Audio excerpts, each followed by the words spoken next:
মানুষের কল্যাণে কাজ করতে ইউএনওদের প্রতি প্রধানমন্ত্রীর আহ্বান, নতুন প্রজন্মের জন্য বাসযোগ্য দেশ করে তোলার অঙ্গীকার। রাষ্ট্রপতি নির্বাচনে অংশ নেবে 11 দলীয় ঐক্য। আজ জোটের বৈঠকে প্রার্থী চূড়ান্ত হবে জানালেন বিরোধী দলীয় হুইপ। ডিজিএফআইয়ের আয়নাঘরে গুম ছিলেন তারেক রহমান, সালাউদ্দিন, হাসিনা, কামাল, জিয়াউলের সম্পৃক্ততা পেয়েছে তদন্ত সংস্থা। এবং চেতনা ব্যক্তির রাজনীতি বাংলাদেশে চলবে না, মন্তব্য স্বরাষ্ট্রমন্ত্রীর। ফ্যাসিবাদের সমর্থকদের ব্যাপারে সতর্ক থাকার আহ্বান রিজভীর।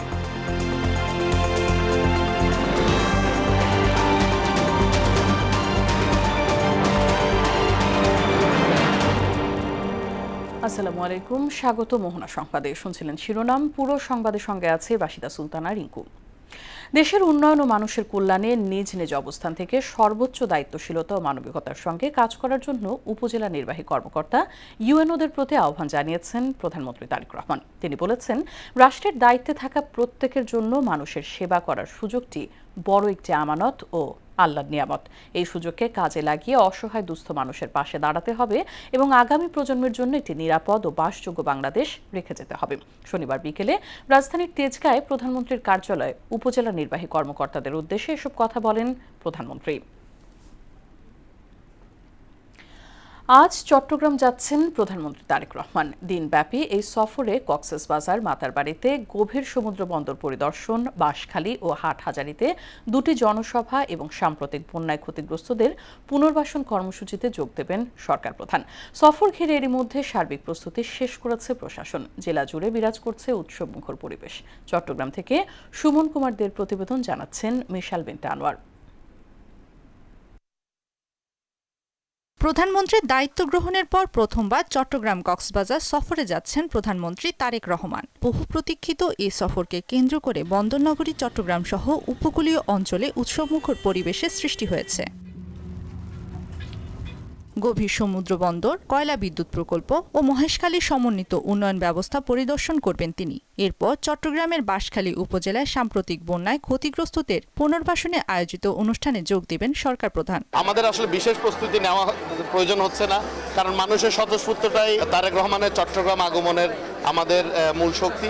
দুপুরে চট্টগ্রামের ফটিকছড়ি যাবেন প্রধানমন্ত্রী তারেক রহমান। সেখানে হেফাজতে ইসলামের নেতা আল্লামা শাহ মুহিবুল্লাহ বাবুনগরীর সঙ্গে সৌজন্য সাক্ষাৎ করবেন। প্রধানমন্ত্রীর আগমন ঘিরে চট্টগ্রাম জুড়ে নেতাকর্মীদের মাঝে বইছে উৎসবের আমেজ। ফটিকছড়িতে একটা জাঁকজমক, একটা উৎফুল্ল পরিবেশ থাকবে। তারেক রহমান চট্টগ্রাম 2 নির্বাচনী এলাকায় আসবেন, আমাদের খুশির কোনো সীমানা নেই। আমরা চট্টগ্রাম 2 নির্বাচনী এলাকাকে একটি সমৃদ্ধশালী ফটিকছড়ি করার জন্য যে সুযোগ এসেছে, ইনশাআল্লাহ আমরা 100% কাজে লাগাবো।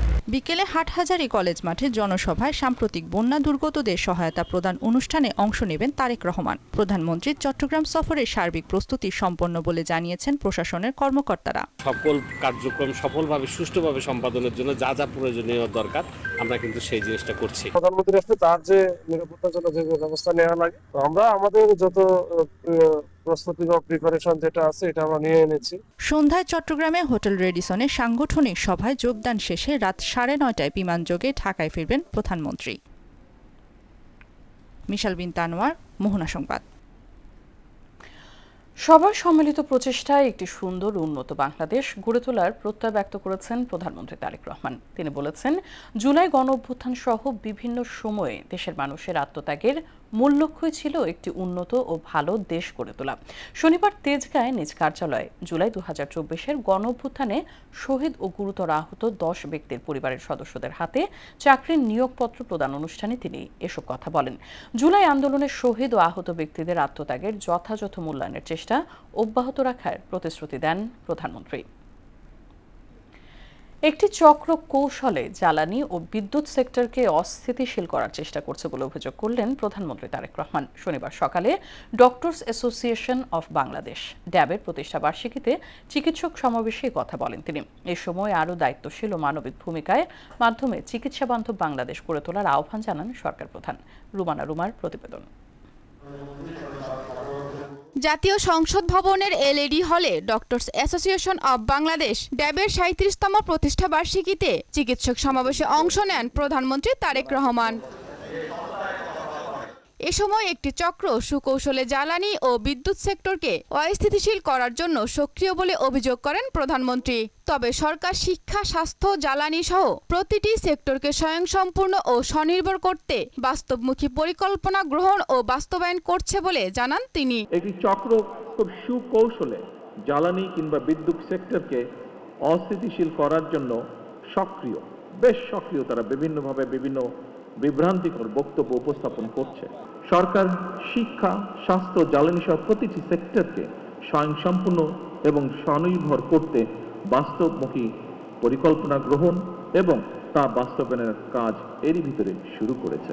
জনগণ ও চিকিৎসকদের কাছ থেকে আরো দায়িত্বশীল ও মানবিক ভূমিকা প্রত্যাশা করে একটি চিকিৎসা বান্ধব বাংলাদেশ গড়ে তোলার আহ্বান জানান সরকার প্রধান। তবে রাজনৈতিক সম্পৃক্ততা যেন নিজেদের পেশাগত দায়িত্ব পালনে বিঘ্ন না ঘটায় বা বিঘ্ন ঘটার কারণ না হয়, সেটি হচ্ছে মোস্ট ইম্পর্টেন্ট। সকল চিকিৎসক বৃন্দকে আমি সতর্ক থাকার জন্য আহ্বান জানাবো। দেশের মানুষ চিকিৎসকদের কাছ থেকে আরো দায়িত্বশীল এবং মানবিক ভূমিকা প্রত্যাশা করে।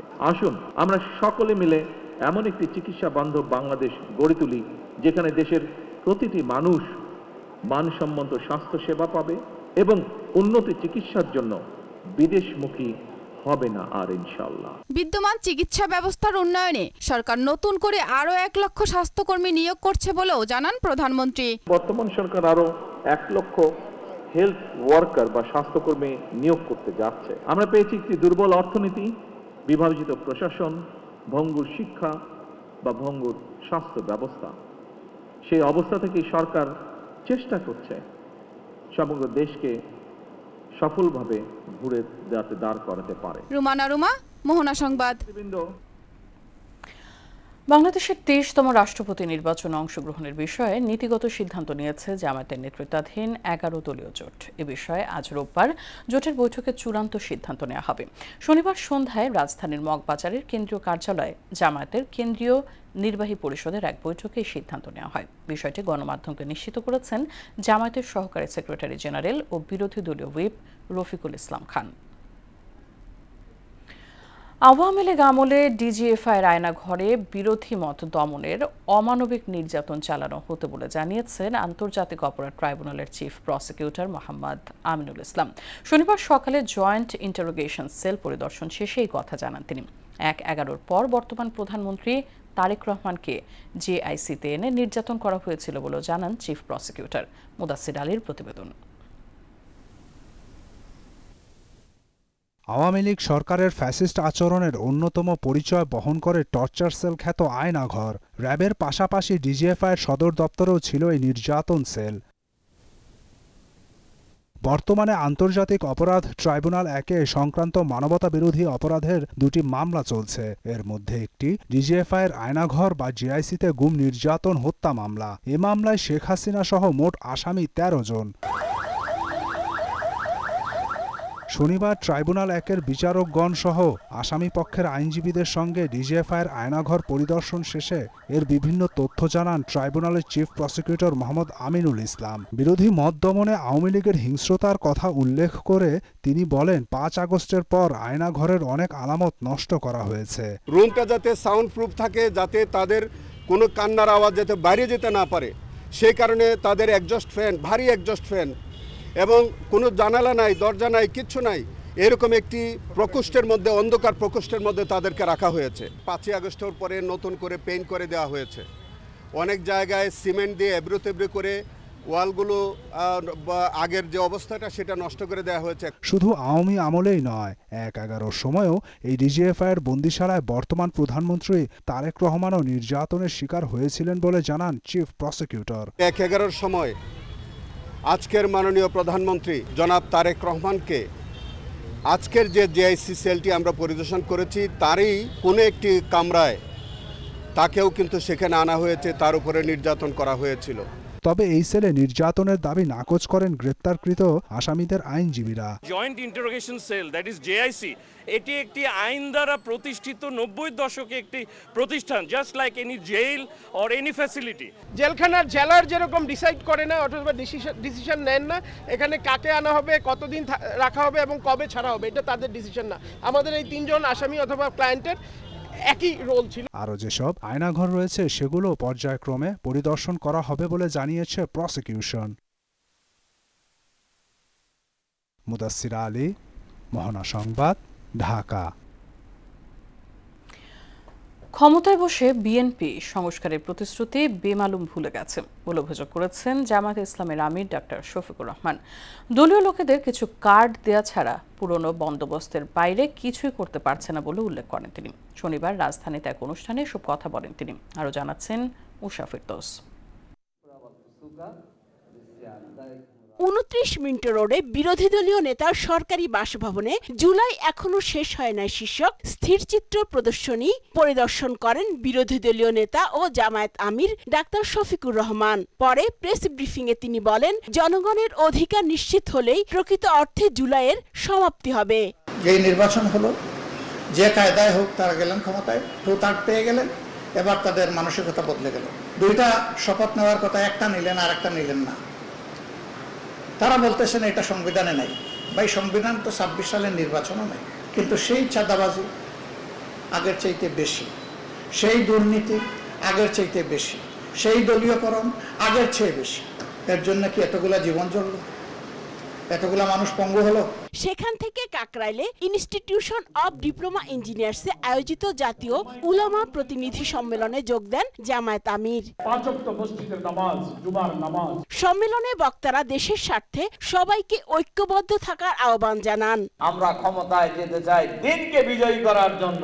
জুলুম, নির্যাতন, অত্যাচার প্রসারিত হয়েছে, সেই জায়গা থেকে যদি মানবতাকে ফিরিয়ে আনতে হয় তাহলে সে আগের দ্বারাই আসতে হবে। যে আমরা যেখানেই থাকি না কেন সেখানে আমরা ঐক্যবদ্ধ থাকবো। ঐক্যে করে আগামীর বাংলাদেশ গড়তে হলে কোরআনে কেরামের ঐক্য লাগবে। এ সময় আলেম সমাজকে উস্কানিমূলক বক্তব্য দিয়ে সমাজে বিভেদ সৃষ্টি না করার আহ্বান জানান তিনি। নিজের থেকে কেউ কোনো উস্কানিমূলক বক্তব্য দিয়ে বিশৃঙ্খলা যেন আমরা সৃষ্টি না করি, এটা খেয়াল রাখতে হবে। হক কথা বলবেন, মাউইজায়ে হাসানার সাথে বলবেন, হিকমার সাথে বলবেন, তারপরে যেটা হবে তাবিল জামিয়া, সমস্যা নেই। সম্মেলনে কলেজ মাদ্রাসা ইসলামী শিক্ষা সংকোচন বন্ধ সহ 6 দফা প্রস্তাবনা তুলে ধরা হয়। অবিলম্বে মাদ্রাসা শিক্ষা সংকোচন নীতি বন্ধ করুন। উষা ফিরদৌস, মোহনা সংবাদ, ঢাকা। গণ অভ্যুত্থানের সঙ্গে সর্বপ্রথম জামাতের আমির ডাক্তার শফিকুর রহমান বেইমানি করেছেন বলে মন্তব্য করেছেন প্রধানমন্ত্রীর রাজনৈতিক সহকারী রাশেদ খান। শনিবার সকালে ঝিনাইদহের ঐতিহ্যবাহী মুরারি দহ এলাকায় মিয়ার দালান পরিদর্শন শেষে মন্তব্য করেন তিনি। রাশেদ খান বলেন, এদেশে যা কিছু ইতিবাচক পরিবর্তন তা শহীদ প্রেসিডেন্ট জিয়াউর রহমান এবং পরবর্তীতে বেগম খালেদা জিয়ার হাত ধরে হয়েছে। জানান, ঠিক একইভাবে আগামীর বাংলাদেশের পরিবর্তন হবে প্রধানমন্ত্রী তারেক রহমানের নেতৃত্বে। গণঅভ্যুত্থানের সাথে সর্বপ্রথম বেইমানি করেছে ডাক্তার শফিকুর রহমান। ক্ষমতায় আসার জন্য জামাত এমন কোনো অন্যায়, অপরাধ বা অপকর্ম বা মিথ্যাচার, ভণ্ডামি, মুনাফিকি বাকি ছিল না যে তারা করে নাই। কিন্তু এদেশের জনগণ তারা বুঝতে পেরেছে যে এই দেশের যতটুকু পরিবর্তন সেটা শহীদ প্রেসিডেন্ট জিয়াউর রহমানের হাত ধরে এবং পরবর্তীতে দেশনেত্রী বেগম খালেদা জিয়ার হাত ধরে, এবং বর্তমানে বাংলাদেশে যদি পরিবর্তন হয় সেইটা হবে বর্তমান প্রধানমন্ত্রী জনাব তারেক রহমানের নেতৃত্বে। দিল্লিতে বসে শেখ হাসিনা বাংলাদেশের রাজনীতি নিয়ে যে বক্তব্য ও রাজনৈতিক তৎপরতা চালাচ্ছে তার দায় ভারত এড়াতে পারে না বলে মন্তব্য করেছেন স্বরাষ্ট্রমন্ত্রী সালাউদ্দিন আহমেদ। আর ফ্যাসিবাদের দোসরদের ফেরাতে যারা নমনীয় সুর দেখাচ্ছেন তাদের বিষয়ে দেশবাসীকে সতর্ক থাকতে বলেছেন প্রধানমন্ত্রীর রাজনৈতিক উপদেষ্টা রুহুল কবির রিজভী। শনিবার সকালে ঢাকা বিশ্ববিদ্যালয়ের সিনেট ভবনে এক আলোচনায় এসব কথা বলেন তারা। তানজিদ ভুইয়ার প্রতিবেদন। 2 বছর পেরিয়ে গেলেও ফ্যাসিস্ট সরকারের পতনের দাগ যেন এখনো লেগে আছে ছেলেহারা এই মায়ের কান্নায়। আমার এই দুনিয়া থাকা না, এখন মনে হয় আমার মৃত্যু মতো আমি বেঁচে আছি। শহীদ পরিবারগুলোর দাবি পূরণে সরকার কাজ করবে বলে জানান তারা। ফ্যাসিস্ট সরকারের শাসনামলে আমরা যেরকম নির্যাতিত নিপীড়িত ছিলাম, মাননীয় প্রধানমন্ত্রী তারেক রহমানের নেতৃত্বে যে সরকার আছে, সাধারণ মানুষ যেন বলতে পারে আমরা ভালো আছি। আমরা দেখেছি মাননীয় প্রধানমন্ত্রী নির্বাচিত হওয়ার পরের দিনই তার বিরোধী দলের নেতাদের বাসায় গিয়েছেন এবং এই পুরো বাংলাদেশকে একটি বার্তা দিয়েছেন এই রাজনৈতিক সংস্কৃতি পরিবর্তনের। স্বরাষ্ট্রমন্ত্রী বলেন, একই সঙ্গে শেখ হাসিনাকে ভারতে রাজনৈতিক কর্মকাণ্ড চালানোর সুযোগ দেয়া এবং বাংলাদেশের সঙ্গে বন্ধুত্বপূর্ণ সম্পর্ক দুটো বিষয় একসঙ্গে চলতে পারে না। গণহত্যার জন্য যিনি দায়ী, যিনি এই দেশে মানবতা বিরোধী অপরাধ করেছেন, জাতিসংঘের রিপোর্ট মধ্যে 1400-ও বেশি মানুষকে হত্যা করেছেন, সেখানে নারী শিশুর ভাগ ছিল 13-14 এবং আসমান থেকে হেলিকপ্টার থেকে গুলি করে এই দেশের জনগণকে হত্যা করেছেন। এর পরেও কি তাকে ডেমোক্রেটিক কালচারের কোন নেতা হিসেবে ভারত স্বীকৃতি দিতে পারে? দেশে আর চেতনা বিক্রির রাজনীতি চলতে দেয়া হবে না বলে জানান তিনি। 16 তারিখে যখন আবু সাঈদ শাহাদাত বললেন, তখন আমার নেতা সরাসরি বললেন, দফা 1 দাবি 1 খুনে হাসিনা পদত্যাগ। কিন্তু আমরা ছাত্র বন্ধুদের নেতৃত্বকে তো আমরা অস্বীকার করি না। বেশিরভাগ বিরোধী গণতান্ত্রিক আন্দোলনে যে ইস্পাত কঠিন ঐক্য সৃষ্টি হয়েছিল, সেই ঐক্যকে আমাদের ধরে রাখতে হবে, সেই ঐক্যকে শক্তিতে পরিণত করতে হবে এবং সেই ঐক্য নিয়েই আমাদেরকে এগোতে হবে। এতে প্রধানমন্ত্রীর রাজনৈতিক উপদেষ্টা অভিযোগ করে বলেন, দেশের উন্নয়ন বাধাগ্রস্ত করতে চক্রান্ত করছে একটি গোষ্ঠী। প্রধানমন্ত্রী তিস্তা ব্যারেজের যে মহাপরিকল্পনার কথা তিনি বলছেন, এটা হতে পারে তিনি চায়না সফর করেছেন এবং চীন, মায়ানমার, বাংলাদেশ করিডোরের কথা বলছেন, সেই কারণেই কি হাসিনা কার্ড খেলা হচ্ছে? এটা হচ্ছে মানুষের কাছে সবথেকে বড় প্রশ্ন। সব ষড়যন্ত্র প্রতিহত করে গণতন্ত্রকে শক্তিশালী করতে দলমত নির্বিশেষে দেশবাসীকে এক থাকার আহ্বানও জানান রেজভী। দেশটা একটা স্মুথলি চলুক, সেটাকে গ্রাহ্য না করে একটা পাতানো পরিস্থিতি তৈরি করে, সন্ত্রাসের পরিস্থিতি তৈরি করে এটাকে অস্থিতিশীল করা একটা প্রচেষ্টা কোনো না কোনোভাবে চালানো হচ্ছে। তানজিদ ভুইয়া, মোহনা সংবাদ, ঢাকা। নির্বাচনের পরে বিএনপি জুলাই জাদুঘরের কাঠামো পরিবর্তন করেছে বলে অভিযোগ করেছেন এনসিপির আহ্বায়ক নাহিদ ইসলাম। শনিবার সকালে জুলাই জাদুঘর পরিদর্শন শেষে তিনি বলেন, বিএনপি ভারতকে ভয় পায় বলেই জাদুঘরে ফেলানি হত্যাকাণ্ডের ঘটনাটি রাখেনি। সরকারের আপোষকামী মনোভাবের কারণেই শেখ হাসিনা দিল্লিতে সংবাদ সম্মেলন করছে বলে অভিযোগ করেন নাহিদ। জুলাই গণঅভ্যুত্থানের যে সেগমেন্টগুলো রাখা হয়েছে সেগুলোকে আরও এলাবোরেট করা উচিত। তো কিছু পরিবর্তন আমরা দেখতে পেয়েছি যে এই সরকার এসে পরিবর্তন করেছে। এটা খুবই ঝুঁকির মধ্যে এই জাদুঘরটা, নিরাপত্তাহীনতা এবং ঝুঁকির মধ্যে এই জাদুঘরটা আছে। ফলে আমরা সরকারকে দ্রুত আহ্বান জানাবো যে জাদুঘরটা যদি সঠিকভাবে পরিচালনা করতে চাই, মানুষের জন্য দেখার ব্যবস্থা করতে চাই, তাহলে এটা দ্রুত সময়ের মধ্যে এটা জনবল নিয়োগ দিতে হবে, তারা যাতে এটা দেয়। বিদ্যুতের ভুতুরে বিলে অতিষ্ঠ নগরবাসী। গেল 2 মাস পরে প্রিপেইড 2 মাস ধরে প্রিপেইড এবং পোস্টপেইড উভয় মিটারের ক্ষেত্রে অভিযোগ বাড়ছে গ্রাহকদের। কারোর বিদ্যুৎ বিল এসেছে দ্বিগুণ, কারো প্রিপেইডের ব্যালেন্স শেষ হয়ে যাচ্ছে অস্বাভাবিক দ্রুত গতিতে।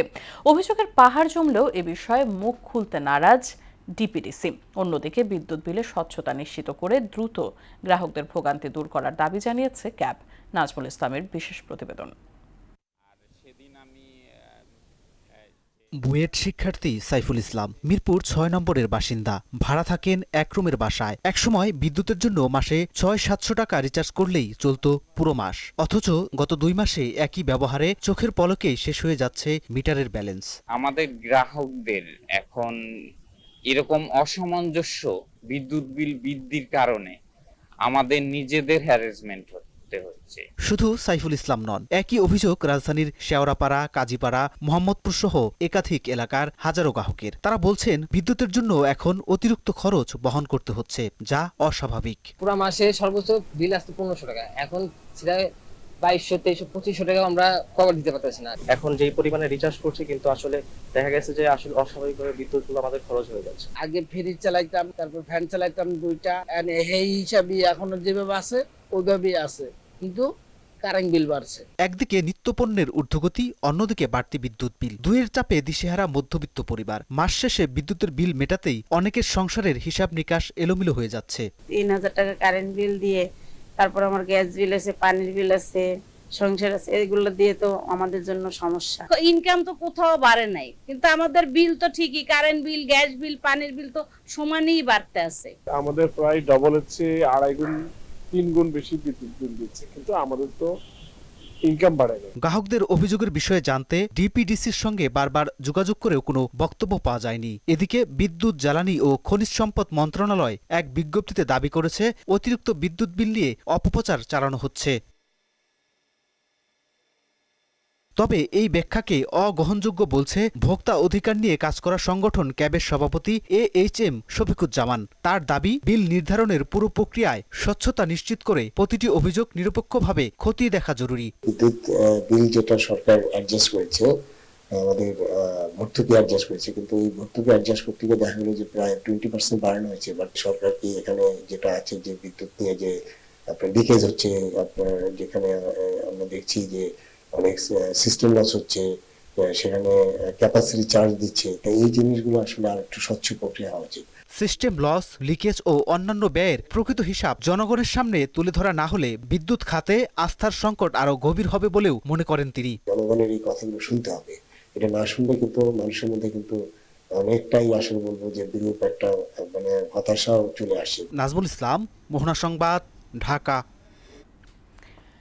ব্যবসায়ী সিন্ডিকেট ভেঙে প্রান্তিক কৃষক যেন লাভবান হয় এমন উদ্যোগ নেওয়ার কথা জানিয়েছেন আইন, বিচার ও সংসদ বিষয়ক মন্ত্রী মোহাম্মদ আসাদুজ্জামান।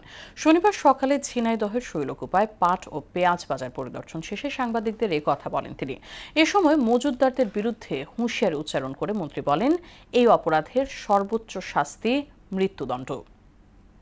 সমস্ত সেক্টরের সব সিন্ডিকেট ভেঙে আমরা প্রান্তিক কৃষক যাতে লাভবান হয় সেদিকে এগিয়ে যাব। যারা মজুতদারি করে, আপনাদের অবগতির জন্য জানাচ্ছি, 1974 সালের বিশেষ ক্ষমতা আইন যেটা করে দিয়ে গেছে, সেখানে মজুতদারের সর্বোচ্চ শাস্তি মৃত্যুদণ্ড। দেশে হাম ও হামের উপসর্গে 24 ঘন্টায় আরও 4 জন মারা গেছে। এ সময় নতুন আক্রান্ত হয়েছে 776 জন। এর মধ্যে হাম শনাক্ত হয়েছে 99 জনের এবং উপসর্গ দেখা দিয়েছে 677 জনের মধ্যে। শনিবার স্বাস্থ্য অধিদপ্তরের হাম বিষয়ক প্রতিবেদনে এই তথ্য জানানো হয়। সরকারের এই সংস্থার তথ্য অনুযায়ী গেল 15 মার্চ থেকে এ পর্যন্ত হাম ও হামের উপসর্গ নিয়ে দেশে মোট 867 জনের মৃত্যু হয়েছে। সংসদে বিরোধী দলের আচরণে দায়িত্বশীলতার ঘাটতি রয়েছে বলে মন্তব্য করেছেন পানি সম্পদ মন্ত্রী শহীদ উদ্দিন চৌধুরী আনি। এ সময় জুলাইয়ের চেতনাকে ধারণ করে ন্যায়ভিত্তিক সমাজ গঠনে ঐক্যবদ্ধ থাকার আহ্বানও জানান তিনি। শনিবার বিকেলে আইইবি মিলনায়তনে জুলাই গণ অভ্যুত্থানের 2য় বর্ষপূর্তির আলোচনা সভায় এসব কথা বলেন পানি সম্পদ মন্ত্রী।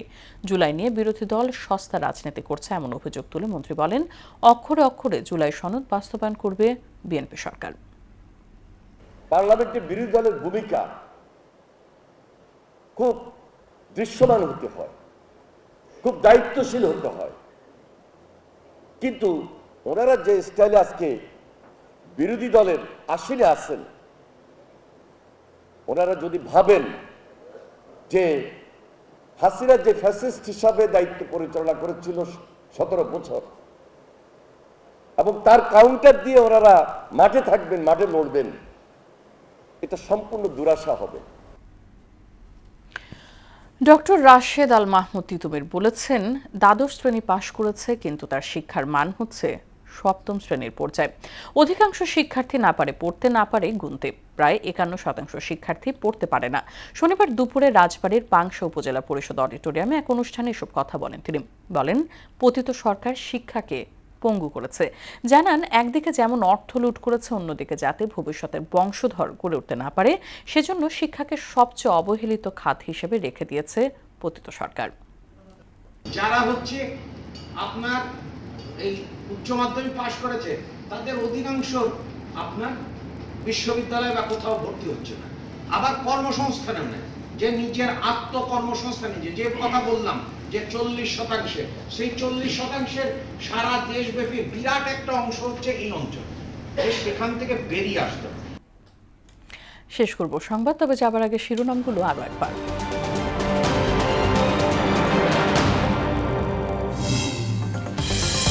মানুষের কল্যাণে কাজ করতে ইউএন ওদের প্রতি প্রধানমন্ত্রীর আহ্বান। নতুন প্রজন্মের জন্য বাসযোগ্য দেশ গড়ে তোলার অঙ্গীকার। রাষ্ট্রপতি নির্বাচনে অংশ নেবে 11 দলীয় ঐক্য। আজ জোটের বৈঠকে প্রার্থী চূড়ান্ত হবে জানালেন বিরোধী দলীয় হুইপ। ডিজিএফআইয়ের আয়নাঘরে গুম ছিলেন তারেক রহমান, সালাউদ্দিন, হাসিনা, কামাল, জিয়াউলের সম্পৃক্ততা পেয়েছে তদন্ত সংস্থা। এবং চেতনা বিক্রির রাজনীতি বাংলাদেশে চলবে না, মন্তব্য স্বরাষ্ট্রমন্ত্রীর। ফ্যাসিবাদদের সমর্থকদের ব্যাপারে সতর্ক থাকার আহ্বান রিজভির।